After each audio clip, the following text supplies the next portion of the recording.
Good morning, children. Now today we come to the next topic, and this is the last lesson that we have for this exam.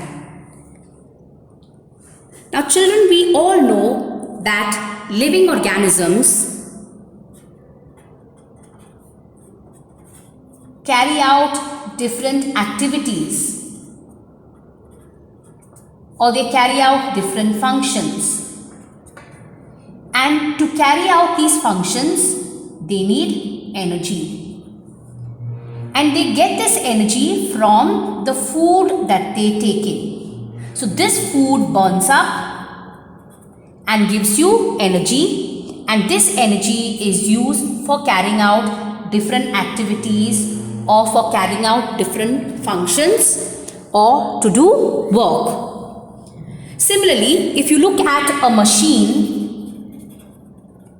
it is seen that for a machine to do work, it also requires energy. For example, a washing machine can wash our clothes because it uses energy that it gets from electricity.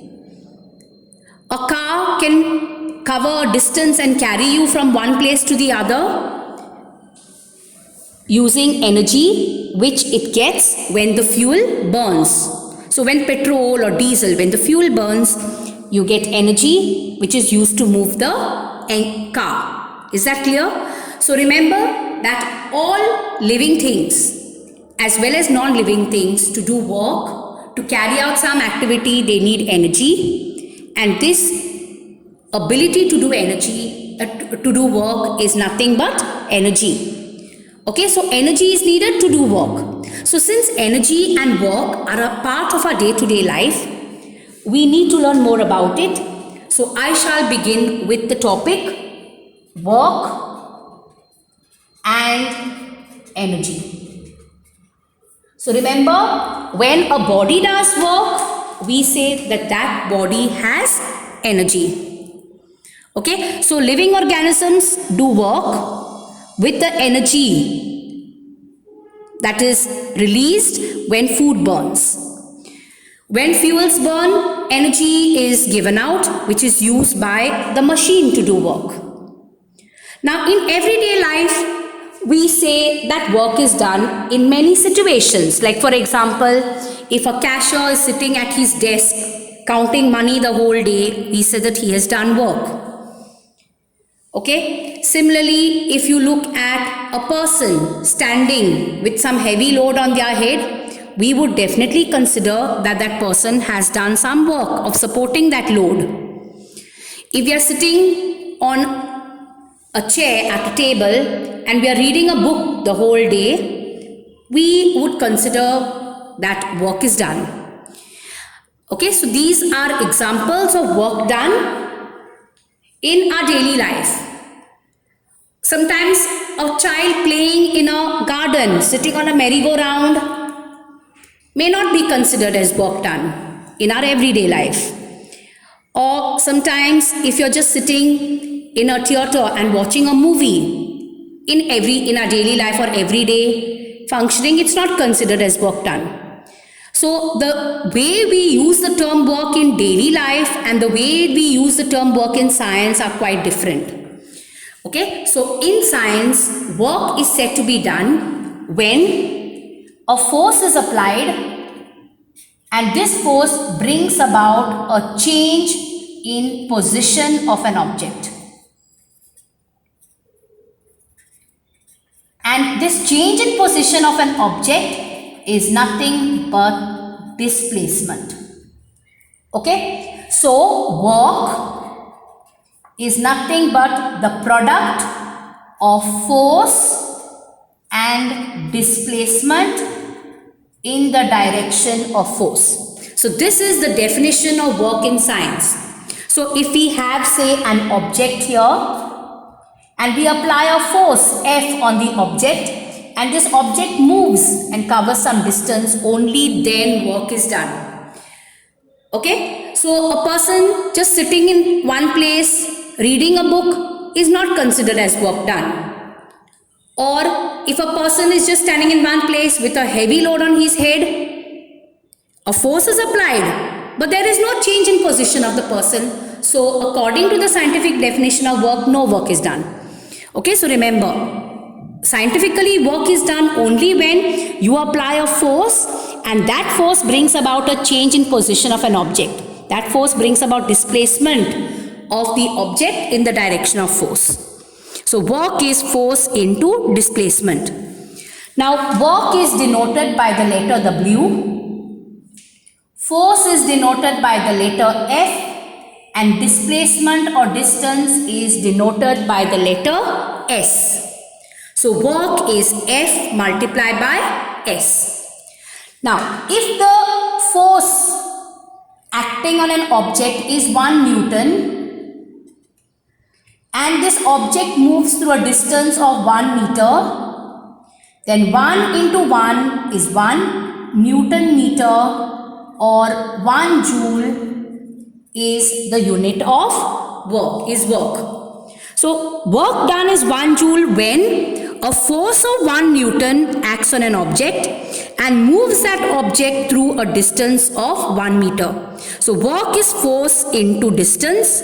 If force is 1 Newton and distance covered is 1 meter, then work is 1 Newton meter or 1 joule. So joule is nothing but Newton multiplied by meter. Is that clear to all of you? Now work done can be positive. Work done can be negative, or no work is done, or work done may be 0. Now when is work done said to be positive?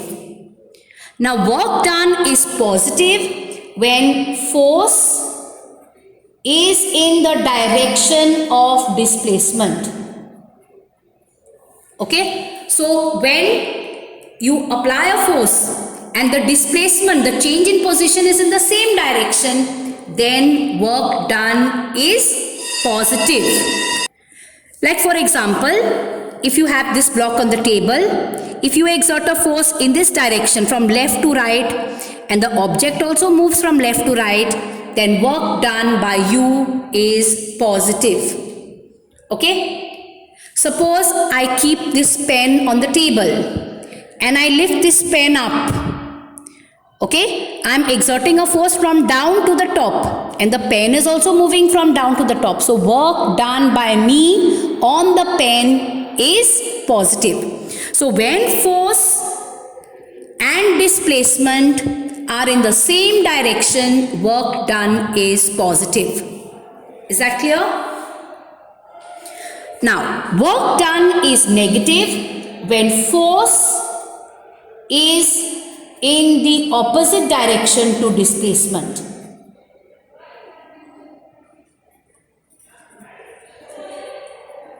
So suppose, say, you exert a force and move this pen upwards.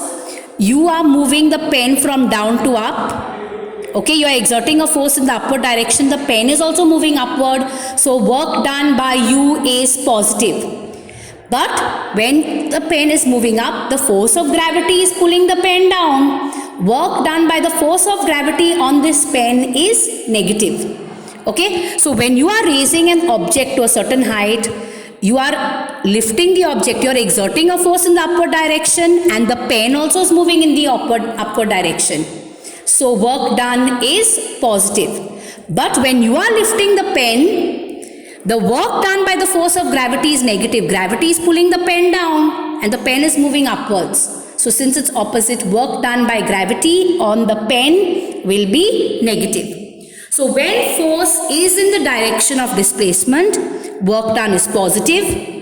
When force is opposite to the direction of displacement, then work done is negative. And next time, we will see when no work is done or when work done is 0, and along with this we will learn something more about work. Now we come to a very simple sum based on this concept of work. Calculate the work done on an object if a force of 12 newtons moves it through a distance of 9 meters in the direction of force. So calculate the work done. You have to find W. On an object, if a force of 12 newtons, force is 12 newtons, moves it through a distance of 9 meters, distance S is 9 meters in the direction of force. So you have to find work. So work is force multiplied by distance. So force is 12 multiplied by 9. That's 108 joules. Okay, because this is work. Is that clear? We come to the second one. If 48 newtons is the force acting on a ball, making it cover a distance of 6 meters, find the work done on the ball. So 48 newtons, so F is 48 newtons. Acting on a ball, making it cover a distance of 6 meters, distance S is 6 meters. Find the work done. So work is F multiplied by S. Work you do not know. F is 48. Distance is 6. 6 8s are 48. Carry 4. 6 4s are 24. 25, 26, and 28. So 288 joules will be the work done.